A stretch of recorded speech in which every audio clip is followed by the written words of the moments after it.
നമസ്കാരം, പുതിയൊരു സെഷനിലേക്ക് എല്ലാവർക്കും സ്വാഗതം. അപ്പോൾ നമ്മുടെ മലയാളം PYQ സീരീസിന്റെ രണ്ടാമത്തെ ക്ലാസ് ആണ്. അപ്പോൾ ഈ 2025 നടത്തിയിട്ടുള്ള PSC നടത്തിയിട്ടുള്ള പരീക്ഷകളിലെ മലയാളത്തിൽ നിന്നുള്ള ക്വസ്റ്റ്യൻസും അതുമായി ബന്ധപ്പെട്ട അനുബന്ധ വിവരങ്ങളൊക്കെയാണ് ഈ ഒരു സീരീസിലൂടെ നോക്കാനായിട്ട് പോകുന്നത്. അപ്പോൾ ഇനി വരാൻ പോകുന്ന ഏത് പരീക്ഷയ്ക്കും വളരെ ഉപകാരപ്പെടുന്ന ക്ലാസ് തന്നെയായിരിക്കും. ഓക്കെ, അതായത് നമുക്ക് വളരെ കുറഞ്ഞ സമയം കൊണ്ടല്ലേ കൂടുതൽ കാര്യങ്ങൾ നമുക്ക് ഇതിലൂടെ എന്ത് ചെയ്യാൻ പറ്റും, പഠിക്കാനായിട്ട് പറ്റും.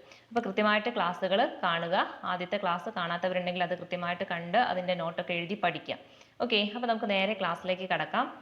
ഫസ്റ്റ് ക്വസ്റ്റ്യൻ നോക്കൂ. എന്താണ് ഫസ്റ്റ് ക്വസ്റ്റ്യൻ പറയുന്നത്? വിൺ പ്ലസ് തലം അല്ലേ, വിൺ പ്ലസ് തലം, വിണ്ടലം. ഇത് ഏത് സന്ധിയാണ് ചോദിക്കുന്നത്?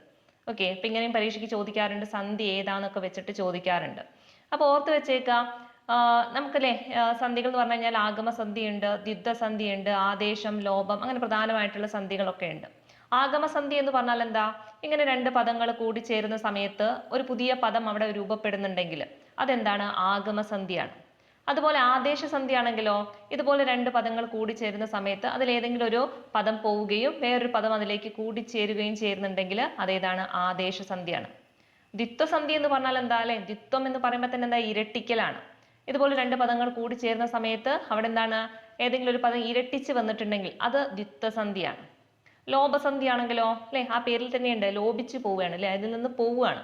അതായത് രണ്ട് പദങ്ങൾ ഇങ്ങനെ കൂട്ടിച്ചേരുന്ന സമയത്ത് ഒരു പദം അവിടെ നിന്ന് പോവുകയാണെങ്കിൽ അതെന്താണ്? ലോപസന്ധിയാണ്. അപ്പൊ ഇവിടെ നോക്കൂ, നമുക്ക് ക്വസ്റ്റ്യൻ കണ്ടാൽ തന്നെ മനസ്സിലാവും അല്ലെ. വിൺ പ്ലസ് തലം എന്ന് ചേർത്ത് എഴുതുമ്പോൾ വിണ്ടലം എന്ന് വരണമെങ്കിൽ ഇവിടെ എന്താണ്? ഒരു പുതിയൊരു സാധനം വന്നിട്ടുണ്ട് അല്ലെ. ഡ എന്ന് പറയുന്ന ഒരു പുതിയൊരു സാധനം അവിടെ വന്നിട്ടുണ്ട്. അതുപോലെ തന്നെ എന്ന് പറയുന്ന ഒരു സാധനം അവിടെ ഇല്ല അല്ലെ. അപ്പൊ ഇവിടെ ഒരാൾ പോയിട്ടുണ്ട്, ഒരാൾ പുതിയത് വന്നിട്ടുണ്ട്. അപ്പൊ പിന്നെ ഒന്നും നോക്കേണ്ട ആവശ്യമില്ല. അത് എന്ത് സന്ധി ആയിരിക്കും? ആദേശസന്ധി ആയിരിക്കും. ഒരു കാര്യം മാത്രം നോക്കിയാൽ മതി, ഇവിടെ അല്ലെ രണ്ടും കൂടി കൂട്ടിച്ചേരുന്ന സമയത്ത് പുതുതായിട്ട് ഒരാൾ വന്നിട്ടുണ്ടോ നോക്കുക, അതുപോലെ ഇവിടെയുള്ള ആളെ ആരെങ്കിലും പോയിട്ടുണ്ടോ എന്ന് നോക്കുക. അങ്ങനെയാണെങ്കിൽ അത് ഏതാണ്? അത് ആദേശസന്ധി ആയിരിക്കും. നമുക്ക് അതിന്റെ കുറച്ചും കൂടി എക്സാമ്പിൾ നോക്കാം. ആദേശസന്ധിക്ക് ചോദിക്കാറുള്ള കുറച്ച് എക്സാമ്പിൾ ആണ്. എൺ പ്ലസ് 100 അല്ലെ. എൺ പ്ലസ് 100 എന്ന് പറഞ്ഞാൽ എന്താണ്? 800 ആണ് അല്ലെ. ഇവിടെ നോക്കൂ, എൺ പ്ലസ് 100. ഇവിടെ എന്താണ്? എന്ന വാക്ക് ഇവിടെ നിന്ന് പോയിട്ട് എന്തായിട്ടുണ്ട്? സോറി, ന എന്ന വാക്ക് പോയിട്ട് എന്ത് ചെയ്തിട്ടുണ്ട്? ഒരു നായും കൂടി അഡീഷൻ വന്നിട്ടുണ്ട് അല്ലെ. ന എന്നൊരു വാക്ക് ഇവിടെ ഇല്ല, പകരം എന്താ? വേറൊരു നായും കൂടി ചേർന്നിട്ട് 800 ആയിട്ട് മാറിയിട്ടുണ്ട്. അതെന്തിന് ഉദാഹരണമാണ്? നമ്മുടെ ആദേശസന്ധിക്ക് ഉദാഹരണമാണ്. അതുപോലെ തന്നെ അടുത്തതാണ്, ഇതും ഒരുപാട് തവണ ചോദിച്ചതാണ്, നെന്മണി അല്ലെ. എങ്ങനെയാ കൂട്ടിച്ചേർക്കുന്നത്? നെല് പ്ലസ് മണിയാണ്. പഠിച്ചു വെച്ചേക്കണം, ചോദിക്കാറുള്ളതാണ്. നെല് പ്ലസ് മണി ആണ് എന്ത്? നെന്മണി എന്ന് പറയുന്നത് അല്ലെ. ഇവിടെ മായായിട്ട് വന്നിട്ടുണ്ട്, മാ ചേർന്നിട്ടുള്ള മായായിട്ട് എന്ത് വന്നിട്ടുണ്ട്? ഇവിടെ പുതിയൊരു പദം വന്നിട്ടുണ്ട്. ഇവിടെ എന്താണ് അല്ലെ? ല് പോയിട്ടുണ്ട്, കൂടെ ല് മായും കൂടി ചേർന്നിട്ടാണ് അവിടെ എന്തായി മാറുന്നത്? മായായിട്ട് മാറുന്നത് അല്ലെ. അപ്പൊ ഇവിടെ ഒരാൾ പോകുന്നുണ്ട്, ഒരാൾ വരുന്നുണ്ട്, പിന്നെ ഒന്നും നോക്കണ്ട, അതെന്തായിരിക്കും? ആദേശസന്ധി ആയിരിക്കും. അതുപോലെ തന്നെയാണ് കന്മതം അല്ലെ. കല് പ്ലസ് മതമാണ് എന്ത്? കന്മതം എന്ന് പറയുന്നത്. ഓക്കെ, എന്താണ് ഇവിടെ അല്ലെ? ല എന്നൊരു വാക്കവിടെ പോയി. അതുപോലെ തന്നെ ല് മായും കൂടി ചേർന്നിട്ട് മായായിട്ട് വന്നിട്ടുണ്ട് അല്ലെ. അപ്പൊ നമുക്ക് കൂടുതലൊന്നും ചിന്തിക്കേണ്ട ആവശ്യമില്ല. ഇവിടെ എന്താണ്? ഇവിടെ ഒരാൾ പോകുന്നുണ്ട്, പുതിയൊരാൾ വരുന്നുണ്ട്. അപ്പൊ എന്താണ്? അതൊക്കെ ആദേശസന്ധിയാണ്. അപ്പൊ കല് പ്ലസ് മതം എന്ന് പറയുന്നത് എന്താണ്? കന്മതമാണ്. അതുപോലെ തന്നെ ചോദിക്കുന്നതാണ് ചലച്ചിത്രം അല്ലെ. എങ്ങനെ എഴുതുക? ചലത്ത് പ്ലസ് ചിത്രമാണ് എന്ത്? ചലച്ചിത്രം എന്ന് പറയുന്നത് അല്ലെ. ഇവിടെ ഇവിടെ കാണുന്നില്ല. ഇവിടെ എന്താണ്? ഈ ച ഇരട്ടിക്കുകയാണ് ചെയ്തിട്ടുള്ളത് അല്ലെ. ഇവിടെ പോവും ചെയ്ത് ഒരു ചായം കൂടി വന്നു. അപ്പൊ എന്താണ്? ഒരാൾ പോയി, ഒരാൾ വന്നു, പിന്നെ ഒന്നും നോക്കേണ്ട ആവശ്യമില്ല. എന്താണ്? ആദേശസന്ധിയാണ്. അതുപോലെ ഇതും പഠിച്ചു വെച്ചേക്കണം. ചലച്ചിത്രം എങ്ങനെയാണ് എഴുതുന്നത് എന്ന് ചോദിച്ചാൽ എങ്ങനെയാണ്? ചലത്ത് പ്ലസ് ചിത്രമാണ് എന്ത്? ചലച്ചിത്രം എന്ന് പറയുന്നത്. അതുപോലെ തന്നെയാണ് വെൺചാമരം അല്ലെ. എങ്ങനെ എഴുതുക? വെൺ പ്ലസ് ചാമരമാണ് എന്താ? വെഞ്ചാമരം അല്ലെ. ഇവിടെ പോയിട്ടുണ്ട്, ആ ചായ എന്തായി? ജായായിട്ട് മാറി അല്ലെ. അപ്പൊ വെൺ പ്ലസ് ചാമരം എന്താണ്? വെഞ്ചാമരമാണ്. അതുപോലെ തന്നെ കടം പ്ലസ് കഥയാണ് എന്ത്? കടങ്കഥ എന്ന് പറയുന്നത് അല്ലെ. കടം പ്ലസ് കഥ എന്ന് ചേർത്ത് കഴിഞ്ഞാൽ എന്താ വരിക? കടങ്കഥയാണ്. അതുപോലെ തന്നെയാണ് വെൺ പ്ലസ് നീര് അല്ലെ. വെൺ പ്ലസ് നീര് എന്താണ്? വെണ്ണീറാണ്. ഇവിടെ പോകുന്നുണ്ട് അല്ലെ. ഇവിടെ എന്താണ്? ഒരു നായും കൂടെ അഡീഷണൽ വരികയാണ്.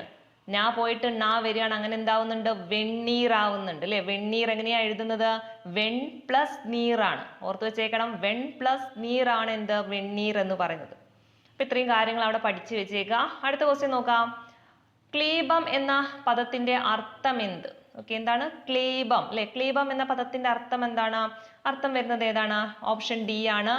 ഏതാണ് ഓപ്ഷൻ ഡി വരുന്നത്? നപുംസകമാണ്. ഓക്കെ, നപുംസകമാണ് ആൻസർ ആയിട്ട് വരും അല്ലെ. നപുംസകമായിട്ടുള്ളതെന്ന് പറഞ്ഞാൽ എന്താ അല്ലെ, സ്ത്രീ പുരുഷ ഭേദമന്യേ ഉള്ളതൊക്കെ എന്താണ്? നപുംസകങ്ങളാണ്.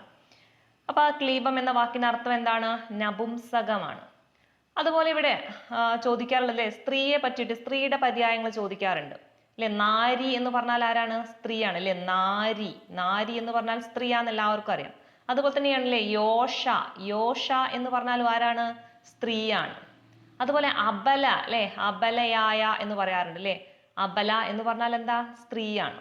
അപ്പൊ സ്ത്രീയുടെ പ്രധാന പര്യായങ്ങൾ ഒന്ന് ഓർത്തു വെച്ചേക്കാം. നാരി, യോഷ, അബല, ഇതൊക്കെ എന്താണ്? സ്ത്രീയുടെ പര്യായ പദങ്ങളാണ്. അതുപോലെ ഗുരുവുമായി ബന്ധപ്പെട്ട് ചോദിക്കാറുള്ള ഒരു ക്വസ്റ്റ്യൻ ആണ്, ഗുരുവിന്റെ അല്ലെ സ്ത്രീലിംഗ രൂപം ഏത് എന്ന് ചോദിച്ചാൽ എന്താണ്? ഗുരുവിയാണ്. ഗുരു, ഗുരുവി എന്നാണ് പറയാം അല്ലെ. ഗുരുവിന്റെ സ്ത്രീലിംഗമാണ് എന്ത്? ഗുരുവി എന്ന് പറയുന്നത്. അപ്പൊ ഇത്രയും കാര്യം അവിടെ പഠിച്ചു വെച്ചേക്കാം. ഇവിടെ നിന്ന് ചോദിക്കാറുള്ള കുറച്ച് പര്യായ പദങ്ങൾ കൂടി ഒന്ന് ഓർത്ത് വെക്കാം. ഓക്കെ, അതിന്റെ മുന്നേ മറ്റൊരു ക്വസ്റ്റ്യനും കൂടി നോക്കാം, എന്നിട്ട് പറയാം. താഴെ തന്നിട്ടുള്ളതിൽ കൂട്ടത്തിൽ പെടാത്തത് ഏതെന്ന് കണ്ടെത്തുക അല്ലെ. അപ്പൊ താഴെ കുറച്ച് പദങ്ങൾ തന്നിട്ടുണ്ട്, അതിൽ കൂട്ടത്തിൽ പെടാത്തത് ഏതാ എന്നാണ് കണ്ടെത്താനുള്ളത്. നമുക്ക് നോക്കാം. ഓപ്ഷൻ എ എന്താണ്? സാമുദ്രമുണ്ട്, വസിരമുണ്ട്, അക്ഷീപം, മഞ്ഞ് അല്ലെ. ഇതിൽ ആരാണ് കൂട്ടത്തിൽ പെടാത്തത്? സാമുദ്രം, അക്ഷീപം, വസിരം, ഇതൊക്കെ എന്താണ് അല്ലെ? നമ്മുടെ ഉപ്പ് എന്നൊരു മീനിങ്ങിൽ വരുന്നതാണ്. സാമുദ്രമാണെങ്കിലും അക്ഷീപമാണെങ്കിലും വസിരം എന്നൊക്കെ പറയുന്നത് എന്താണ്? നമ്മുടെ കടലിലെ ഉപ്പ് അല്ലെ, ആ ഒരു ഉപ്പ് ആയിട്ട് കണക്ട് ചെയ്ത് പറയുന്നതാണ് അല്ലെ. മഞ്ഞ് എന്ന് പറയുമ്പോൾ അതിൽ നിന്ന് വ്യത്യസ്തമായി വരുന്നതാണ്. അപ്പൊ മഞ്ഞാണ് ഇതിൽ കൂട്ടത്തിൽ ചേരാത്തത്. അപ്പൊ നമുക്ക് നോക്കാം മഞ്ഞിന്റെ പര്യായ പദങ്ങൾ എന്തൊക്കെയാണെന്ന്. അപ്പൊ മഞ്ഞ് എന്ന് പറഞ്ഞാൽ ചോദിക്കുന്നതാണ് നീഹാരം അല്ലെ. നീഹാരം എന്ന് പറഞ്ഞാലും തുഷാരം, തുഷാരം എന്ന് പറയുന്നതും ഹിമം അല്ലെ. ഹിമം, ഹിമകണങ്ങൾ എന്നൊക്കെ പറഞ്ഞാൽ എന്താ? മഞ്ഞിനെയാണ് പറയാം. അതുപോലെ തന്നെ തുഷാരം എന്ന് പറയുന്നതൊക്കെ എന്താണ്? മഞ്ഞാണ്. അവിടെ ഓർത്തിരിക്കേണ്ട ഒരു വേർഡാണ് ഏത്? നീഹാരം അല്ലെ. നീഹാരം എന്ന് പറഞ്ഞാൽ എന്തിനെയാണ്? മഞ്ഞിനെയാണ് പറയുന്നത്. അപ്പൊ അത് പഠിച്ചു വെച്ചേക്കാം. അതുപോലെ അടുത്തതാണ് മണ്ണ് അല്ലെ. മണ്ണിന്റെ ഒരു പര്യായ പദം ചോദിച്ചാൽ ഓർത്ത് വെച്ചേക്കേണ്ടതാണ് മൃത്തിക അല്ലെ. മൃത്തിക എന്ന് പറഞ്ഞാൽ എന്താണ്? മണ്ണാണ്. എന്താണ്? മൃത്തിക അല്ലെ. മൃ ആണ്. മൃത്തിക എന്ന് പറഞ്ഞാൽ എന്തിനെയാണ്? മണ്ണിനെയാണ് പറയാ. അതുപോലെ അടുത്ത നോക്കാം മാവ് അല്ലെ. മാവിന്റെ പര്യായങ്ങൾ എന്തൊക്കെയാണ്? ചൂതം അല്ലെ. ചൂതം എന്ന് പറഞ്ഞാലും മാഗന്ധം, ആമ്രം എന്നൊക്കെ പറയുന്നത് എന്തിനെയാണ്? മാവിനെയാണ്.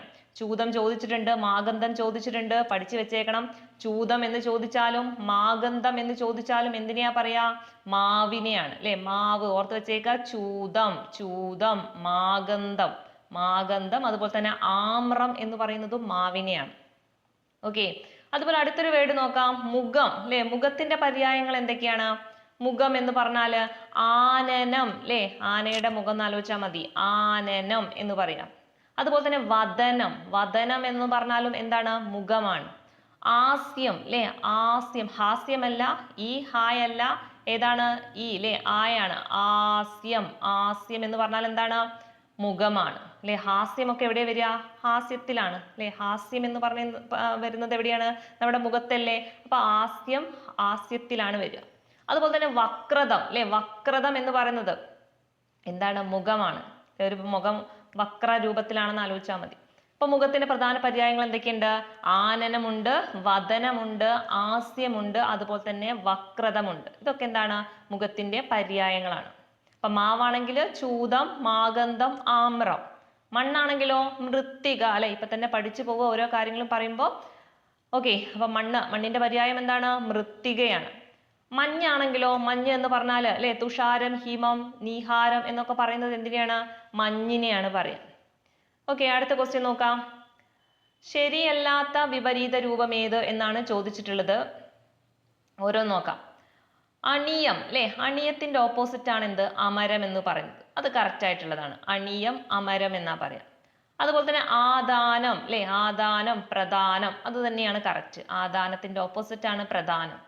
അതുപോലെ തന്നെ വൃഷ്ടി അല്ലെ. വൃഷ്ടി, സമഷ്ടി എന്ന് പറയും അല്ലെ. വൃഷ്ടി, സമഷ്ടി എന്നും കറക്റ്റ് ആണ്. അപ്പൊ അതും ശരിയായിട്ടുള്ളതാണ്. ദെൻ ലാസ്റ്റ് വൺ ഉപജയം, അപജയം അല്ലെ. ഇവിടെ ചെറിയ സ്പെല്ലിംഗ് മിസ്റ്റേക്ക് ആണ്. ഉപചയം എന്നാണ് പറയാറുള്ളത്. ഉപചയം അല്ലെ. ഉപചയത്തിന്റെ ഓപ്പോസിറ്റ് ആണ് അപചയം എന്ന് പറയാറ്. അപ്പൊ ഇതിൽ തെറ്റായിട്ടുള്ളത് ഏതാണ്? ഇതാണ്. ഓക്കെ, അപ്പൊ അണിയം, അമരം, ആദാനം, പ്രധാനം, വൃഷ്ടി, സമുഷ്ടി എന്നൊക്കെ പറയും. അതുപോലെ ഇവിടെ നിന്ന് ചോദിക്കാറുള്ളതും ഇമ്പോർട്ടൻ്റ് ആയിട്ടുള്ള കുറച്ച് കാര്യങ്ങൾ കൂടി നോക്കാം. അധമം അല്ലെ, അധമത്തിന്റെ ഓപ്പോസിറ്റ് ആണ് എന്ത്? ഉത്തമം എന്ന് പറയുന്നത്. അധമം ഉത്തമമാണ്. അതുപോലെ അധോഗതി അല്ലെ, അധോഗതിയുടെ ഓപ്പോസിറ്റ് എന്താണ്? ഊർധഗതിയാണ്. അധോഗതി ഊർധഗതി എന്നാണ് പറയുക. എപ്പോഴും തെറ്റിപ്പോവും. പശ്ചാത്ഗതി അങ്ങനെയുള്ള ഓരോ വാക്കുകളും അതിൽ ഓപ്ഷൻ ആയിട്ട് വരും, തെറ്റരുത്. അധോഗതിയുടെ ഓപ്പോസിറ്റ് എന്താണ്? ഊർധഗതി അല്ലെ. ഏതാണ്? അധോഗതി ഊർധഗതിയാണ്. അതുപോലെ അനുഗ്രഹം, അനുഗ്രഹത്തിന്റെ ഓപ്പോസിറ്റ് എന്താണ്? നിഗ്രഹമാണ് അല്ലെ. അനുഗ്രഹം നിഗ്രഹമാണ്. നോക്കുക, അടുത്ത് നോക്കുക, അപവാദം അല്ലെ. അപവാദം ഒക്കെ പറയും. അപവാദത്തിന്റെ ഓപ്പോസിറ്റ് എന്താ? ഉത്സർഗമാണ്. അപവാദം ഉത്സർഗമാണ്. ആദാനം, ആദാനത്തിന്റെ ഓപ്പോസിറ്റ് എന്താണ്? പ്രദാനം. ആദാനം എന്നതിന്റെ ഓപ്പോസിറ്റ് ആണ് പ്രദാനം എന്ന് പറയുന്നത്. ഒന്നുകൂടി പറയാം, അധമമാണെങ്കിൽ ഉത്തമം, അധോഗതി ഊർധഗതി അല്ലെ. അധോഗതി ഊർധഗതിയാണ്. അനുഗ്രഹമാണെങ്കിലോ അതിന്റെ ഓപ്പോസിറ്റ് നിഗ്രഹമാണ് അല്ലെ. അനുഗ്രഹം നിഗ്രഹം എന്നാണ് പറയാം. അപവാദമാണെങ്കിലോ ഉത്സർഗമാണ് അല്ലെ. അപവാദം ഉത്സർഗം എന്ന് പറയും. ആദാനമാണെങ്കിലോ പ്രധാനമാണ്. അതുപോലെ ആഗതൻ അല്ലെ. ആഗതന്റെ ഓപ്പോസിറ്റ് എന്താണ്? നിർഗതനാണ്. ആഗതൻ നിർഗതൻ എന്നാണ് പറയാം. അതുപോലെ തന്നെ ആസ്ഥ അല്ലെ. ആസ്ഥയുടെ ഓപ്പോസിറ്റ് ആണ് എന്ത്? അനാസ്ഥ എന്ന് പറയുന്നത്. ആസ്ഥ അനാസ്ഥയാണ്. ആവൃതമാണെങ്കിലോ അനാവൃതമാണ്. ആവൃതം അനാവൃതം. ആവിർഭാവം, ആവിർഭാവത്തിന്റെ ഓപ്പോസിറ്റ് എന്താണ്? തിരോഭാവമാണ് അല്ലെ. ആവിർഭാവം തിരോഭാവം. ആഗമനമാണെങ്കിലോ നിർഗമനമാണ്. ആഗമനം നിർഗമനം എന്ന് പറയും. ഓർത്ത് വെച്ചേക്ക, ആഗതന്റെ ഓപ്പോസിറ്റ് എന്താണ്? ആഗതൻ നിർഗതൻ. ആസ്ഥ അനാസ്ഥ. ആവൃതം അനാവൃതം. ആവിർഭാവം തിരോഭാവം. അതുപോലെ ആഗമനം അല്ലെ. ആഗമനത്തിന്റെ ഓപ്പോസിറ്റ് ആണ് എന്ത്? നിർഗമനം എന്ന് പറയുന്നത്. ഇത്രയും കാര്യം ഇവിടെ പഠിച്ചു വെച്ചേക്കണം. അടുത്ത ക്വസ്റ്റ്യനിലോട്ട് പോകാം. അടുത്ത ക്വസ്റ്റ്യൻ എന്താണ്? ചുട്ടെഴുത്തുകൾ എന്നറിയപ്പെടുന്നത് ഏതൊക്കെയാണ് എന്നാണ് ചോദിച്ചിട്ടുള്ളത്. ഏതാണ് ചുട്ടെഴുത്തുകൾ എന്ന് പറഞ്ഞാൽ? എന്താണ്? നമുക്ക് ചൂണ്ടിക്കാണിക്കാൻ പറ്റുന്ന രീതിയിൽ പറയുന്നത് അല്ലെ. അത്, ഇത്, ഏത് എന്നൊക്കെ രീതിയിൽ പറയുമല്ലോ. അതൊക്കെ എന്താണ്? ചുട്ടെഴുത്തുകളാണ്. അതായത് ഇവിടെ ഏതാണ് പറഞ്ഞിട്ടുള്ളത്? അത് എന്ന് പറയുമ്പോൾ അല്ലെ ആ, ഇത് എന്ന് പറയുമ്പോൾ ഈ, ഏത് എന്ന് പറയുമ്പോൾ ഏതാണ്? ശരിക്കും ആ, ഇ, എ. ഓക്കെ, എ ആണ് കൊടുത്തിട്ടുള്ളത്. ഇതാണ് എന്ത്? ചുട്ടെഴുത്തുകൾ എന്ന് പറയുന്നത്. ഓക്കെ, ചുട്ടെഴുത്തുകൾ ഏതൊക്കെയാണ്? ആ, ഇ, എ എന്ന് പറയുന്നതാണ് ഇത് ചുട്ടെഴുത്തുകൾ എന്ന് പറയുന്നത്. ഓക്കെ, അതും കൂടി എന്ത് ചെയ്യാം? പഠിച്ചു വെച്ചേക്കാം. അടുത്തൊരു ക്വസ്റ്റ്യൻ നോക്കാം. ചതയില്ലാത്തിടത്ത് കത്തി വെക്കരുത് എന്ന പ്രയോഗത്തിന്റെ അർത്ഥം എന്ത്? എന്താണ്? ചതയില്ലാത്തിടത്ത് കത്തി വെക്കരുത് അല്ലെ. എന്താണ്? ഏതാണ് പറയുന്നത്? ശത്രുക്കളെ സൂക്ഷിക്കണം എന്നാണോ? അല്ല. അതുപോലെ തന്നെ ഏതാണ്? ഫലമില്ലാത്തിടത്ത് പ്രവർത്തിക്കരുത്. ഇതാണ് കറക്റ്റ് ആയിട്ടുള്ളത്. എന്താണ്? ചതയില്ലാത്തിടത്ത് കത്തി വെക്കരുത് അല്ലെ. കത്തി വെക്കേണ്ടോടത്ത് കത്തി വെക്കുക. അതെ, ചതയില്ലാത്തിടത്ത് കത്തി വെക്കരുത് പറഞ്ഞാൽ ഫലമില്ലാത്തിടത്ത് പ്രവർത്തിക്കരുത്. അതാണ് കറക്റ്റ് ആയിട്ടുള്ളത് അല്ലെ. അതായത് കത്തി വെക്കേണ്ടോടത്ത് കത്തി വെക്കുക. അതായത് ഒരു പ്രയോജനം കിട്ടുന്ന സ്ഥലത്ത് എന്ത് ചെയ്യുക? കാര്യങ്ങൾ ചെയ്യുക. ഓക്കെ, അതായത് ഫലമില്ലാത്തിടത്ത് എന്ത് ചെയ്യരുത്? പ്രവർത്തിക്കാൻ പാടില്ല അല്ലെ. ഫലം കിട്ടുന്ന കാര്യങ്ങൾ നമ്മൾ ചെയ്യാൻ പാടുള്ളൂ. അപ്പൊ ഫലമില്ലാത്തിടത്ത് പ്രവർത്തിക്കരുത് എന്നൊരു അർത്ഥം വരുന്നതാണ് ഏത് ശൈലിയിൽ പറയുന്നത്? ചതയില്ലാത്തിടത്ത് കത്തി വെക്കരുത് എന്ന് പറയുന്നത്. അവിടെ ചോദിക്കാറുള്ള മറ്റ് കുറച്ച് ശൈലികൾ നോക്കാം. വളരെ പ്രധാനപ്പെട്ടതാണ് ഭഗീരഥ പ്രയത്നം അല്ലെ. ഭഗീരഥ പ്രയത്നം എന്നതുകൊണ്ട് എന്താ അർത്ഥമാക്കുന്നത്? കഠിന പരിശ്രമമാണ് അല്ലെ. കഠിന പരിശ്രമമാണ് എന്താ? ഭഗീരഥ പ്രയത്നം അല്ലെ. പ്രയത്നിക്കുക, അവിടെ പരിശ്രമിക്കുകയാണ്. ഭഗീരഥന്റെ പ്രയത്നം എന്ന് പറഞ്ഞാൽ എന്താണ്? അവിടെ കഠിനമായിട്ടുള്ള പരിശ്രമമാണ് അല്ലെ. നമ്മുടെ ഹാർഡ് വർക്ക്, നന്നായിട്ട് ഹാർഡ് വർക്ക് ചെയ്യുന്നതിന് നമുക്ക് എന്ത് പറയാം? ഭഗീരഥ പ്രയത്നം എന്ന് പറയാം. അതുപോലെ അടുത്തതാണ് മുയൽക്കൊമ്പ് അല്ലെ. മുയൽക്കൊമ്പ് എന്ന് പറഞ്ഞ ആ ഒരു രീതിയോട് എന്താണ് അർത്ഥം വരുന്നത്? മുയൽക്കൊമ്പ്, മുയലിന് കൊമ്പുണ്ടോ? ഇല്ല അല്ലെ. അതായത് ഒരു ഇല്ലാത്ത വസ്തുവിനെ കുറിച്ച് പറയുകയാണെങ്കിൽ നമ്മൾ ഉപയോഗിക്കുന്ന ഒരു ശൈലിയാണ് എന്ത്? മുയൽക്കൊമ്പ് എന്ന് പറയാം. അതുപോലെ തന്നെ മറ്റൊരു പ്രധാനപ്പെട്ടതാണ് 12-ാം മണിക്കൂർ. 12-ാം മണിക്കൂർ എന്നും ചോദിക്കാറുണ്ട്, 11-ാം മണിക്കൂർ എന്നും ചോദിക്കാറുണ്ട്. ഏകദേശം ഒരേ മീനിങ് തന്നെയാണ്. എന്താണ്? അവസാന നിമിഷം എന്നൊരു അർത്ഥമാണ് വരുന്നത് അല്ലെ. നമ്മുടെ ക്ലോക്ക് എടുത്തു കഴിഞ്ഞാലേ നമുക്കറിയാം 12 അക്കങ്ങളല്ലേ കാണുന്നത്. അപ്പൊ 12-ാമത്തേക്ക് എത്തുന്ന സമയത്തിലെ ഏറ്റവും അവസാനമായിട്ട് നിൽക്കുന്ന സമയമാണ്. അതായത് അവസാന നിമിഷം. അതുപോലെ തന്നെ 11 പറയുകയാണെങ്കിൽ എന്താണ് അല്ലെ? അടുത്തെത്തിക്കൊണ്ടിരിക്കുകയല്ലേ. അപ്പോഴും നമുക്ക് എന്ത് പറയാം? അവസാന നിമിഷം എന്ന് പറയും. അപ്പൊ ഈ 12-ാം മണിക്കൂർ എന്ന് പറഞ്ഞ ആ ഒരു ശൈലി കൊണ്ട് എന്താ അർത്ഥമാക്കുന്നത്? അവസാന നിമിഷം എന്നതാണ്. അതുപോലെ അടുത്ത് നോക്കുക, കർണശൂലം. കർണശൂലം എന്നതുകൊണ്ട് എന്താ അർത്ഥമാക്കുന്നത്? കർണശൂലം അല്ലെ. കർണം എന്ന് പറഞ്ഞാൽ എന്താ? ചെവിയാണ്. അപ്പൊ ചെവിയിൽ ഒരു ശൂലം കയറിയാലുള്ള അവസ്ഥ അല്ലേ? ആ ഒരു രീതിയല്ലേ എടുക്കുക. അതായത് നമുക്കല്ലേ ശൂലം കയറി എന്താണ് വേദനയായിരിക്കും. ആ വേദന എന്ന് പറഞ്ഞു കഴിഞ്ഞാൽ എന്താണ്, നമുക്ക് എന്തെങ്കിലും കേട്ടാൽ അല്ലെ, നമുക്ക് എന്തെങ്കിലും കേട്ട് കഴിഞ്ഞാൽ വേദന ഉണ്ടാക്കുന്ന കാര്യങ്ങൾ ഉണ്ടാവും അല്ലെ, നമുക്ക് മനോവിഷമം ഉണ്ടാക്കുന്ന കാര്യങ്ങൾ ഉണ്ടാവും. അങ്ങനെയുള്ളതിനെ, അങ്ങനെ എന്തെങ്കിലും കേട്ടിട്ട് നമുക്കൊരു വിഷമം ഉണ്ടായി കഴിഞ്ഞാൽ നമ്മൾ അതിനെയാണ് എന്ത് പറയാ, കർണശൂലം അല്ലെ, നമ്മുടെ കർണത്തിന് വേദന ഉണ്ടാക്കുന്ന ഒരു രീതിയിലാണ് എടുക്കുക. അപ്പൊ കർണശൂലം എന്ന് പറഞ്ഞാൽ എന്താണ്, കേട്ടാൽ വേദനയുണ്ടാക്കുന്നത് എന്നാണ് അർത്ഥം വരിക. ദെൻ അടുത്ത നോക്കുക, ശിങ്കടി പാടുക അല്ലെ. ശിങ്കടി പാടുക എന്ന് പറയുന്നത് എന്താണ്, സഹായിയായിട്ട് നിൽക്കുക അല്ലെ, അല്ലെങ്കിൽ സേവ ചെയ്യാന്നൊക്കെ പറയും. അതായത് ഒരാളുടെ കൂടെ നിൽക്കുക, സഹായിയായിട്ടൊക്കെ നിൽക്കുന്നുണ്ടെങ്കിൽ അയാളെ നമുക്ക് എന്ത് പറയാം അല്ലെ, അയാൾ ശിങ്കടി പാടുക എന്ന് പറയും. ശിങ്കടി പാടുക എന്ന ശൈലി കൊണ്ട് എന്താ അർത്ഥമാക്കുന്നത്, ആരുടെങ്കിലും ഒക്കെ ഇങ്ങനെ സഹായിയായിട്ട് ആരെങ്കിലും നിൽക്കുന്നുണ്ടെങ്കിൽ നമുക്ക് എന്ത് പറയാം, അയാളെ ശിങ്കടി പാടുന്ന ആളാണെന്ന് പറഞ്ഞാൽ മതി അല്ലെ. അതായത് ആ ഒരു സഹായിയായിട്ട് നിൽക്കുന്നതിന്. അതുപോലെ അടുത്ത നോക്കാം, ആനച്ചന്തമാണ്. വളരെ പ്രധാനപ്പെട്ടതാണ് ആനച്ചന്തം അല്ലെ, എല്ലാവർക്കും അറിയുന്ന കാര്യം തന്നെയാണ്. ആനച്ചന്തം എന്ന് പറയുമ്പോൾ ചില ആൾക്കാർ നമ്മൾ പറയല്ലേ, ആ ഒരു ആകെ മൊത്തം ഒരു ആനച്ചന്തമാണെന്ന് പറയും. അതന്നെ, അതായത് ഒരു ആകപ്പാടെയുള്ളൊരു ഭംഗിയാണ് അല്ലെ, ഒരു മൊത്തത്തിലുള്ളൊരു ഭംഗിക്കാണ് നമ്മൾ പറയാ ആനച്ചന്തം എന്ന് പറയാം. ഓക്കെ, എന്താണ് ആനച്ചന്തം? ആനയുടെ ചന്തമല്ല, എന്താണ്, ഒരു ആകപ്പാടെയുള്ളൊരു ഭംഗി അല്ലെ. നമ്മൾ നന്നായിട്ട് അണിഞ്ഞൊരുങ്ങി വന്നു കഴിഞ്ഞാൽ പറയൂലേ, ആ ആകപ്പാടെ ഒരു ഭംഗി ഉണ്ടല്ലോ കാണാൻ എന്ന് പറയുമല്ലോ. അപ്പൊ നമുക്ക് പറയാം എന്ത്, ഒരു ആനച്ചന്തമാണല്ലോ എന്ന് പറയാൻ മതി. അപ്പൊ ആനച്ചന്തം എന്ന് പറഞ്ഞാൽ എന്താണ്, ആകപ്പാടെയുള്ളല്ലേ, ആകപ്പാടെയുള്ളൊരു ഭംഗി, മൊത്തത്തിലുള്ളൊരു ഭംഗിക്കാണ് എന്ത് പറയാ, ആനച്ചന്തം എന്ന് പറയാം. അപ്പൊ ഭഗീരഥ പ്രയത്നം എന്ന് പറഞ്ഞാൽ എന്താണ്, കഠിന പരിശ്രമമാണ്. മുയൽക്കൊമ്പ് അല്ലെ, മുയൽക്കൊമ്പ് എന്ന് പറയുമ്പോൾ ആലോചിച്ചാൽ മതി, മുയലിന് കൊമ്പൊന്നുമില്ല. അതായത് ഇതില്ലാത്ത വസ്തുവിനെ കുറിച്ച് പറയുമ്പോൾ ഉപയോഗിക്കുന്നതാണ് ഇത് മുയൽക്കൊമ്പ് എന്ന് പറയുന്നത്. അതുപോലെ തന്നെ അവസാന നിമിഷം അല്ലെ, എന്തെങ്കിലും കാര്യത്തിന്റെ അവസാന നിമിഷത്തിലേക്ക് എത്തുമ്പോൾ നമ്മൾ പറയുന്ന ഒരു ശൈലിയാണ് എന്ത്, 12-ാം മണിക്കൂർ എന്ന് പറയും. അതുപോലെ തന്നെ കേട്ടാലൊക്കെ നല്ല വേദന ഉണ്ടാക്കുന്ന കാര്യങ്ങളാണെങ്കിൽ നമ്മൾ ഉപയോഗിക്കുന്നത് എന്താണ്, ഉപയോഗിക്കുന്ന ഒരു ശൈലിയാണ് എന്ത്, കർണശൂലം എന്ന് പറയാം. അതുപോലെ അല്ലേ, ഒരു സഹായിയായിട്ട് നിൽക്കുന്നുണ്ടെങ്കിൽ അയാളെ നമുക്ക് എന്ത് പറയാം, ശിങ്കിടി പാടുക എന്ന് പറയും. ദെൻ ആകെപ്പാടെയുള്ള ഒരു ഭംഗിക്ക് നമ്മൾ എന്താ പറഞ്ഞത്, ആനച്ചന്തം എന്ന് പറഞ്ഞു അല്ലേ. ഓക്കെ, അടുത്ത ക്വസ്റ്റ്യൻ നോക്കാം. അടുത്ത ക്വസ്റ്റ്യൻ എന്താണ്, താഴെ തന്നിരിക്കുന്നതിൽ എതിർലിംഗ രൂപങ്ങളിൽ തെറ്റായ ജോഡി ഏത് എന്നാണ് ചോദിച്ചിട്ടുള്ളത് അല്ലെ. എതിർലിംഗം, ഇതൊക്കെ എപ്പോഴും ചോദിക്കുന്ന ക്വസ്റ്റ്യൻസ് ആണ്. അതായത് സ്ത്രീലിംഗം പുരുഷലിംഗം ആ രീതിയിൽ ചോദിക്കുന്നതാണ്. ഓക്കെ, ഒന്നാമത്തെ നോക്കാം, നേതാവ് അല്ലെ. നേതാവ് എന്താണ്, അതിന്റെ സ്ത്രീലിംഗം നേത്രിയാണ്. അതുപോലെ തന്നെ കവി, കവിയുടെ സ്ത്രീലിംഗം എന്താണ്, ഇതാണ് എപ്പോഴും സ്പെല്ലിംഗ് ടെസ്റ്റിലും ഇതുപോലെയൊക്കെ ചോദിക്കാറുള്ളത്. കവി എപ്പോഴും ഇതിന്റെ ചോദിക്കുമ്പോൾ തെറ്റാറുണ്ട് അല്ലെ. കവി എന്ന് പറയുമ്പോൾ അതിന്റെ സ്ത്രീലിംഗ രൂപം എന്താണ്, കവയിത്രിയാണ് അല്ലെ. കവയിത്രി, ലാസ്റ്റിലേക്കാണ് ഈ രണ്ട് ഇതും വരുന്നത് അല്ലെ. അതായത് ഇവിടെ കവിയത്രി എന്ന് പറയില്ല, കവയിത്രിയാണ് എന്ത് കറക്റ്റ് ആയിട്ടുള്ള ഫോം. തെറ്റിപ്പോകരുത്, ലാസ്റ്റിലേക്കാണ് ഇത് രണ്ടും വരിക. കവയിത്രിയാണ് എന്ത് കറക്റ്റ് ആയിട്ടുള്ളത് അല്ലെ. കവിയുടെ സ്ത്രീലിംഗ രൂപം എന്ന് ചോദിച്ചാൽ ഏതാണ്, കവയിത്രിയാണ്. ഇതെന്താ കവിയിത്രി, ഇത് തെറ്റായിട്ടുള്ളതാണ്, എപ്പോഴും ചോദിക്കുന്ന ഒരു ക്വസ്റ്റ്യൻ ആണ്. പഠിച്ചു വെച്ചേക്ക്, ഇപ്പൊ തന്നെ പഠിച്ചു വെച്ചേക്ക, കവയിത്രിയാണ് എന്ത് സ്ത്രീലിംഗ രൂപം എന്ന് പറയുന്നത്. അതുപോലെ വിദ്വാൻ അല്ലെ, വിദ്വാന്റെ സ്ത്രീലിംഗം എന്താണ്, വിദൂഷിയാണ്. അതുപോലെ അപായം, അപായത്തിന്റെ ഓപ്പോസിറ്റ് ആയിട്ട് പറയുന്നതാണ് ഇത് ഉപായം എന്ന് പറയുന്നത് അല്ലെ. അതിന്റെ നേരെ ഓപ്പോസിറ്റ് ആണ് ഇവിടെ ചോദിച്ചിട്ടുള്ളത്. അപ്പൊ ഇതിലേതാണ് തെറ്റായിട്ടുള്ളത്, ഇതാണ്. ഇവിടുന്ന് മറ്റുള്ള കുറച്ചും കൂടി കാര്യങ്ങൾ നോക്കാം. കർത്താവ് അല്ലെ, കർത്താവിന്റെ സ്ത്രീലിംഗ രൂപം എന്താ നമ്മൾ പറയാ, കർത്രിയാണ് കേട്ടോ, ഓർത്ത് വെക്കുക, കർത്താവ് കർത്രിയാണ്. അതുപോലെ നായകൻ അല്ലെ, നായകന്റെ സ്ത്രീലിംഗം എന്താ പറയാ, നായിക.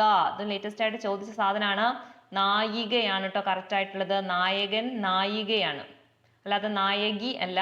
അവിടെയാണ് എപ്പോഴും തെറ്റിപ്പോകാറുള്ളത്. നായകൻ നായിക അല്ലെ, ഏതാണ്, നായികയാണ് കറക്റ്റ് ആയിട്ടുള്ളത്. അതുപോലെ നേതാവ്, നേതാവിന്റെ സ്ത്രീലിംഗം ഏതാണ്, നേത്രിയാണ്. നേതാവ് നേത്രി എന്നാണ് പറയാ.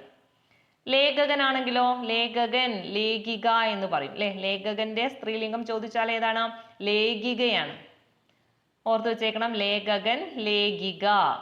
മോഷ്ടാവാണെങ്കിലോ, മോഷ്ടാവിന്റെ സ്ത്രീലിംഗം മോഷ്ടിയാണ് അല്ലെ. മോഷ്ടാവ് മോഷ്ടി എന്നാണ് പറയാ. അതുപോലെ പ്രഭു, പ്രഭുവിന്റെ സ്ത്രീലിംഗം എന്താണ്, പ്രഭ്യാണ് അല്ലെ. പ്രഭ്യാണ് പ്രഭുവിന്റെ സ്ത്രീലിംഗം എന്ന് പറയുന്നത്. ഭാഗിനേയൻ അല്ലെ, ഭാഗിനേയൻ എന്ന് പറയുമ്പോൾ അതിന്റെ സ്ത്രീലിംഗ രൂപമാണെങ്കിലോ ഭാഗിനേയിയാണ്. പഠിച്ചു വെച്ചേക്ക, കർത്താവ് കർത്രിയാണ്, നായകൻ നായികയാണ്, നേതാവാണെങ്കിലോ നേത്രിയാണ്, ലേഖകൻ ലേഖിക. അതുപോലെ മോഷ്ടാവാണെങ്കിൽ എന്താ, മോഷ്ടി അല്ലെ, മോഷ്ടിയാണ്. പ്രഭു പ്രഭ്യാണ്. അതുപോലെ ഭാഗിനേയൻ, അതിന്റെ സ്ത്രീലിംഗം ചോദിച്ചാല് ഭാഗിനേയിയാണ്. ഓക്കെ, അടുത്ത ക്വസ്റ്റ്യനിലോട്ട് പോകാം. അടുത്ത ക്വസ്റ്റ്യൻ നോക്കൂ, പഠിക്കാൻ ആഗ്രഹിക്കുന്ന ആൾ അതിന്റെ ഒറ്റ പദം എന്ത് എന്നാണ് ചോദിച്ചിട്ടുള്ളത് അല്ലെ. പഠിക്കാൻ ആഗ്രഹിക്കുന്ന ആളെ നമ്മൾ എന്താ പറയാ ഒറ്റ പദമായിട്ട്? എന്താ പറയാ? ഏതാണ്? ഓപ്ഷൻ സി ആണ് അല്ലെ. പിപഠിഷു ആണ്. പഠിക്കാൻ, പഠിക്കാൻ. ആ പായും ടായും ഓർത്ത് വെച്ചാൽ മതി. പഠിക്കാൻ എന്ന് പറയുമ്പോൾ ആരാണ്? പഠിക്കാൻ ആഗ്രഹിക്കുന്ന ആളെ എന്താ പറയാ? പിപഠിഷു എന്നാണ് പറയാ. ഓക്കെ, അതുപോലെ ബാക്കിയുള്ളതും കൂടി നോക്കാം. കുടിക്കാൻ ആഗ്രഹിക്കുന്നവനെയാണ് എന്ത് പറയാ? പിപാസു എന്ന് പറയാം അല്ലെ. കുടിക്കാൻ ആഗ്രഹിക്കുന്നവനെ എന്താ വിളിക്കുക നമ്മള്? പിപാസു എന്നാ വിളിക്കുക. കുടിക്കാനുള്ള ആ ഒരു ആഗ്രഹത്തെ നമ്മൾ എന്ത് പറയും? പിപാസ എന്ന് പറയും അല്ലെ. അതും ചോദിക്കുന്നതാണ്. കുടിക്കാനുള്ള ആഗ്രഹത്തെ ആണെങ്കിൽ പിപാസ എന്ന് പറയും. അങ്ങനെ ഒരു ആഗ്രഹമുള്ള ഒരു വ്യക്തിയെ നമ്മൾ എന്ത് വിളിക്കാം? പിപാസു എന്ന് വിളിക്കും. ഓക്കെ, കുടിക്കാൻ ആഗ്രഹിക്കുന്നവൻ എന്താണ്? പിപാസു ആണ്. അതുപോലെ ഭക്ഷിക്കാൻ അല്ലെ. ഭക്ഷിക്കാൻ ആഗ്രഹിക്കുന്നവൻ ആരാണ്? ബുഭുക്ഷു ആണ്. ഭക്ഷിക്കാൻ ആഗ്രഹിക്കുന്നവൻ ആരാണ്? ബുഭുക്ഷു എന്നാണ് പറയാം. അതുപോലെ കാണാൻ ആഗ്രഹിക്കുന്നവനെ നമ്മൾ എന്ത് വിളിക്കും? ദിദൃക്ഷു എന്ന് വിളിക്കും അല്ലെ. കാണാന് അല്ലെ. ഇവിടെ ദൃശ്യം, ദിദൃക്ഷു അല്ലെ. അങ്ങനെ കറക്റ്റ് ആയിട്ട് ഓർത്ത് വയ്ക്കുക. ദൃശ്യം എന്നുള്ള രീതിയിൽ ഓർമ്മിക്കാൻ കണക്ട് ചെയ്ത് വെച്ചാൽ മതി. അപ്പൊ കാണാൻ ആഗ്രഹിക്കുന്നവനെ എന്ത് വിളിക്കും? ദിദൃക്ഷു അല്ലെ. ദിദൃക്ഷു എന്ന് വിളിക്കും. അതുപോലെ പഠിക്കാൻ നമ്മളിപ്പോ പഠിച്ചു, പിപഠിഷു ആണ് അല്ലെ. പഠിക്കാൻ ആഗ്രഹിക്കുന്നവൻ എന്താ വിളിക്കുക? പിപഠിഷു എന്ന് വിളിക്കും. അതുപോലെ ജയിക്കാൻ ആഗ്രഹിക്കുന്ന ആൾക്കാരില്ലേ, നമുക്കൊക്കെ ജയിക്കണം, എല്ലായിടത്തും ജയിക്കണം. ഇപ്പൊ ജയിക്കാൻ ആഗ്രഹിക്കുന്ന ആൾക്കാരൊക്കെ നമുക്ക് എന്ത് വിളിക്കാം? ജിഗീഷുകളാണെന്ന് വിളിക്കാം അല്ലെ. അതായത് ജിഗീഷു, ജയിക്കാൻ ആഗ്രഹിക്കുന്നവൻ എന്ത് വിളിക്കാം? ജിഗീഷു എന്ന് വിളിക്കാം. പഠിക്കാൻ ആഗ്രഹിക്കുന്നവനാണെങ്കിൽ പിപഠിഷു ആണ്. കാണാൻ ആഗ്രഹിക്കുന്നവനാണെങ്കിൽ ദിദൃക്ഷു ആണ്. അതുപോലെ ഭക്ഷിക്കാൻ ആഗ്രഹിക്കുന്നവനാണെങ്കിൽ ആരാണ്? ബുഭുക്ഷു ആണ്. കുടിക്കാനാണെങ്കിലോ അല്ലെ പിപാസു ആണ്. ഇത്രയും കാര്യം അവിടെ പഠിച്ചു വെച്ചേക്കണം. അടുത്ത ക്വസ്റ്റ്യൻ നോക്കാം. സ്ത്രീ പുരുഷ നപുംസകങ്ങളിൽ ഏതെങ്കിലും ഒന്നിന്റെ മാത്രം ബഹുത്വത്തെ കുറിക്കുന്നത് എന്താണ്? അല്ലെ, ഒന്നെങ്കിൽ സ്ത്രീ പുരുഷം, അതിൽ ഏതെങ്കിലും ഒന്ന്, ഒന്നെങ്കിൽ സ്ത്രീ ആകാം അല്ലെങ്കിൽ പുരുഷനാകാം. അതിന്റെ ഒരു പ്ലൂറൽ ഫോം അല്ലെ, അതായത് ബഹുത്വം എന്ന് പറഞ്ഞാൽ എന്താണ്? അതിന്റെ പ്ലൂറൽ ഫോമില് എന്താണ് പറയാ നമ്മള്? ഏതാ വിളിക്കുക അതിനെ? അതാണ് സലിംഗ ബഹുവചനം എന്ന് പറയാം. ഓക്കെ, അതായത് ഇപ്പൊ സ്ത്രീകളെ കുറിച്ച് പറയുമ്പോൾ അവരുടെ കുറച്ച് പ്ലൂറൽ ഫോം പറയുമല്ലോ. ഇപ്പൊ പുരുഷന്മാരാണെങ്കിൽ അവരുടെ പ്ലൂറൽ ഫോം, അങ്ങനെ പറയുന്നതാണ് സലിംഗ ബഹുവചനം എന്ന് പറയുന്നത്. നമുക്കത് എക്സാമ്പിളിലൂടെ പറഞ്ഞുതരാം. ഇപ്പൊ സലിംഗ ബഹുവചനം എന്ന് പറഞ്ഞു കഴിഞ്ഞാൽ അവിടെ ഒന്നെങ്കിൽ അത് സ്ത്രീകളായിരിക്കണം, അല്ലെങ്കിൽ അത് എന്തായിരിക്കണം? പുരുഷന്മാരായിരിക്കണം. ഇപ്പൊ സ്ത്രീകൾ പറയുമ്പോൾ അവിടെ എന്താണ്? പെൺകുട്ടികൾ എന്ന് പറഞ്ഞാൽ എന്താ? ഒരു സലിംഗ ബഹുവചനാണ്. അവിടെ എന്താണ്? സ്ത്രീകൾ അല്ലെ, ആ ഒരു ഇതിലാ വരുന്നത്, അവരുടെ ബഹുവചനാണ്. അതുപോലെ ആൺകുട്ടികൾ, അവിടെ എന്താണ്? ആൺകുട്ടികൾ മാത്രമാണ്, പെൺകുട്ടികൾ ഉൾപ്പെടുന്നില്ല. ആൺകുട്ടികൾ അല്ലെ, അവരുടെ ഒരു പ്ലൂറൽ ഫോമിൽ പറയും, ബഹുവചന രൂപത്തിൽ പറയാം. ഏതെങ്കിലും ഒന്നിന്റെ, ഒന്നെങ്കിൽ സ്ത്രീ ആകാം അല്ലെങ്കിൽ പുരുഷന്മാരാകാം, അവരുടെ ബഹുവചനത്തെ കുറിച്ച് പറയുകയാണെങ്കിൽ ഓർത്തു വെച്ചേക്കുക സലിംഗ ബഹുവചനായിരിക്കും. ഇതൊക്കെ പരീക്ഷയ്ക്ക് ഒരുപാട് തവണ ചോദിക്കുന്ന സാധനമാണ് കേട്ടോ, സലിംഗ ബഹുവചനം. അവിടെ ഏതൊക്കെ എക്സാമ്പിൾ പറയാം? ആൺകുട്ടികൾ, അതുപോലെ തന്നെ പെൺകുട്ടികൾ, അതുപോലെ ഭാര്യമാർ എന്ന് പറയാം അല്ലെ. ഭാര്യമാർ എന്ന് പറഞ്ഞാൽ ആ ഭാര്യമാരുടെ ഒരു കൂട്ടാണ്, അല്ലെങ്കിൽ അവരുടെ ഒരു ബഹുവചന രൂപമാണ്. അവിടെ എന്ത് വരുന്നില്ല? ഭർത്താക്കന്മാർ വരുന്നില്ല. അതുപോലെ തന്നെ നമുക്ക് വേറെ പറയാം അല്ലെ, ഭർത്താക്കന്മാർ എന്ന് പറഞ്ഞാലും എന്താ? സലിംഗ ബഹുവചനാണ്. അതുപോലെ പുരുഷന്മാർ അല്ലെ, പുരുഷന്മാർ എന്ന് പറയുമ്പോൾ പുരുഷന്മാർ മാത്രമാണ്. സ്ത്രീകൾ അല്ലെ, സ്ത്രീകൾ മാത്രമാണ്.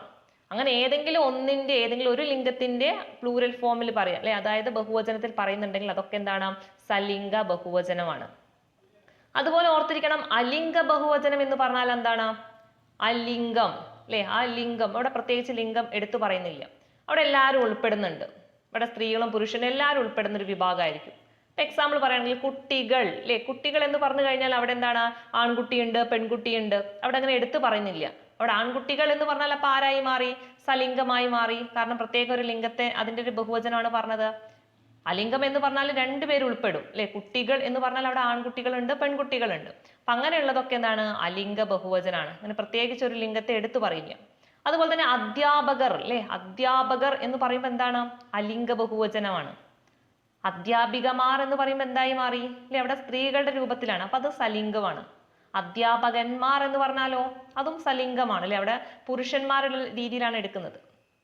അതുപോലെ മക്കൾ എന്തിലാ വരിക? മക്കൾ എന്ന് പറയുന്നത് അലിംഗ ബഹുവചനമാണ് അല്ലെ. മക്കൾ എന്ന് പറഞ്ഞാൽ ആരൊക്കെ വരുന്നുണ്ട്? അവിടെ പെൺകുട്ടികൾ വരാം, ആൺകുട്ടികൾ വരാം അല്ലെ. മക്കൾ എന്നൊരു കാറ്റഗറിയിൽ ഉൾപ്പെട്ട് കഴിഞ്ഞാൽ അവിടെ എന്താണ്? പ്രത്യേക ലിംഗം നോക്കുന്നില്ല, അതെന്താണ്? അലിംഗ ബഹുവചനാണ്. അതുപോലെ തന്നെ ജനങ്ങൾ അല്ലെ, ജനങ്ങൾ എന്ന് പറഞ്ഞാലും എന്താണ്? ജനങ്ങൾ, അവിടെ ജനങ്ങൾ എന്ന് പറഞ്ഞാൽ സ്ത്രീയാണോ പുരുഷനാണോ ഒന്നും പറയുന്നില്ല, അവിടെ മൊത്തം അല്ലെ എല്ലാ ലിംഗങ്ങളും ഉൾപ്പെടുന്നുണ്ട്, അപ്പൊ അതെന്താണ്? അലിംഗ ബഹുവചനമാണ്. അപ്പൊ മാറിപ്പോകരുത്, ചോദിക്കുന്ന ക്വസ്റ്റ്യൻ ആണ്. അതുപോലെ എപ്പോഴും റിപ്പീറ്റ് ആയിട്ട് ചോദിക്കുന്നതാണ് പൂജക ബഹുവചനം. സലിംഗം, അലിംഗം, അതുപോലെ പൂജകം, ഇതൊക്കെ ചോദിക്കുന്നതാണ്. പൂജക ബഹുവചനം എന്ന് പറഞ്ഞാൽ നമുക്ക് ആരോടെങ്കിലും ഒരു ആദരവായിട്ട് നമ്മൾ സംസാരിക്കുന്ന സമയത്ത് അവരെ ഒരു റെപ്രസെന്റേറ്റ് ചെയ്യുന്ന രീതിയിലേക്ക് പറയുമ്പോൾ അതൊക്കെ പൂജക ബഹുവചനാണ്. ഇപ്പൊ നമ്മൾ സ്വാമികൾ, ശാസ്ത്രികൾ, താങ്കൾ, നിങ്ങൾ എന്നൊക്കെ നമ്മൾ റെസ്പെക്റ്റ് ആയിട്ട് പറയുന്ന രീതിയിലൊക്കെ പറയുമ്പോൾ അതൊക്കെ എന്താണ്? പൂജക ബഹുവചനാണ്. ഇവിടുന്ന് എപ്പോഴും സ്ഥിരമായിട്ട് ചോദിക്കാറുള്ളതാണ് സ്വാമികള്, ദ്രോണര്, ഭീഷ്മര്, അതുപോലെ തന്നെ ഓർത്തിരിക്കണം വൈദ്യർ എന്ന് പറയുന്നതും ശാസ്ത്രികൾ എന്ന് പറയുന്നതും താങ്കള്, നിങ്ങള്, ബ്രാഹ്മണർ അങ്ങനെയൊക്കെ പറയുന്നതൊക്കെ എന്താണ്? പൂജക ബഹുവചനത്തിന് ഉദാഹരണങ്ങളാണ്. പഠിച്ചു വെച്ചേക്കണം, പൂജക ബഹുവചനങ്ങളാണ്. ഏതൊക്കെയാണ്? താങ്കള്, നിങ്ങള്, ബ്രാഹ്മണർ, ദ്രോണർ, ഭീഷ്മർ, വൈദ്യർ, സ്വാമികൾ, ശാസ്ത്രികൾ എന്നൊക്കെ പറയുമ്പോൾ ഒരു റെസ്പെക്റ്റിലായിട്ട് അവരെ അഭിസംബോധന ചെയ്യുന്ന രീതിയിൽ പറയുന്നതൊക്കെ എന്താണ്? പൂജക ബഹുവചനമാണ്. ക്ലിയർ അല്ലേ? അടുത്ത ക്വസ്റ്റ്യനിലോട്ട് പോകാം. അടുത്തത് എന്താണ്? ഒരു കടങ്കഥയാണ് അല്ലെ. എന്താണ്? എളുപ്പമായിട്ടുള്ള ഒരു കടങ്കഥയാണ്. എന്താണ്? കാലുകൊണ്ട് വെള്ളം കുടിച്ച് തല കൊണ്ട് മുട്ടയിട്ടു. എന്താണ് ഉദ്ദേശിക്കുന്നത്? കാലുകൊണ്ട് വെള്ളം കുടിച്ചിട്ട് തല കൊണ്ട് മുട്ടയിട്ടത് ഏതാണ്? തെങ്ങാണ് അല്ലെ. തെങ്ങിനെയാണ് പറയുന്നത്. ഓക്കെ, എന്താണ്? തെങ്ങാണ്. അതായത് കാലുകൊണ്ട് എങ്ങനെയാണ് വെള്ളം കുടിക്കാം അല്ലെ? തെങ്ങ് നമുക്കറിയാം. തെങ്ങനെ ഇങ്ങനെ ഇത് എന്ത് ചെയ്യും? വെള്ളം ഇങ്ങനെ വലിച്ചെടുക്കും. വെള്ളം താഴ്ത്തുന്നല്ലേ വലിച്ചെടുക്കുക. ആ വെള്ളം വലിച്ചെടുക്കാന്ന് ഉദ്ദേശിക്കുന്നതാണ് കാലുകൊണ്ട് വെള്ളം കുടിക്കുക. അങ്ങനെ തല കൊണ്ട് അല്ലെ, തല എന്ന് പറയുമ്പോൾ ഇവിടെ എന്ത് ചെയ്യുന്നുണ്ട്? തേങ്ങ ഉണ്ടാവുന്നില്ലേ? അപ്പൊ ഇവിടെ മുട്ടയിടുന്നു. ആ രീതിയിലാണ് കണക്ട് ചെയ്തിട്ടുള്ളത് അല്ലെ. അപ്പൊ നമുക്ക് അങ്ങനെ ഓർത്തിരിക്കാൻ എളുപ്പമാണ്. അപ്പൊ കാലുകൊണ്ട് വെള്ളം കുടിച്ച് തല കൊണ്ട് മുട്ടയിട്ടു എന്ന് പറയുന്നത് എന്തിനെയാണ്? തെങ്ങിനെയാണ്. ഓക്കെ, അപ്പൊ ഇത്രയാണ് നമ്മുടെ ഈ ഒരു 10 ക്വസ്റ്റ്യൻസ് എന്ന് പറയുന്നത്. അപ്പൊ എല്ലാവരും കൃത്യമായിട്ട് എന്ത് ചെയ്യുക? പഠിക്കുക. പറയുന്ന ഓരോ കാര്യങ്ങളും ഇമ്പോർട്ടൻ്റ് ആയിട്ടുള്ള കാര്യങ്ങളൊക്കെ നോട്ട് എഴുതിയിട്ടൊക്കെ പഠിക്കുക. ഓക്കെ, അപ്പൊ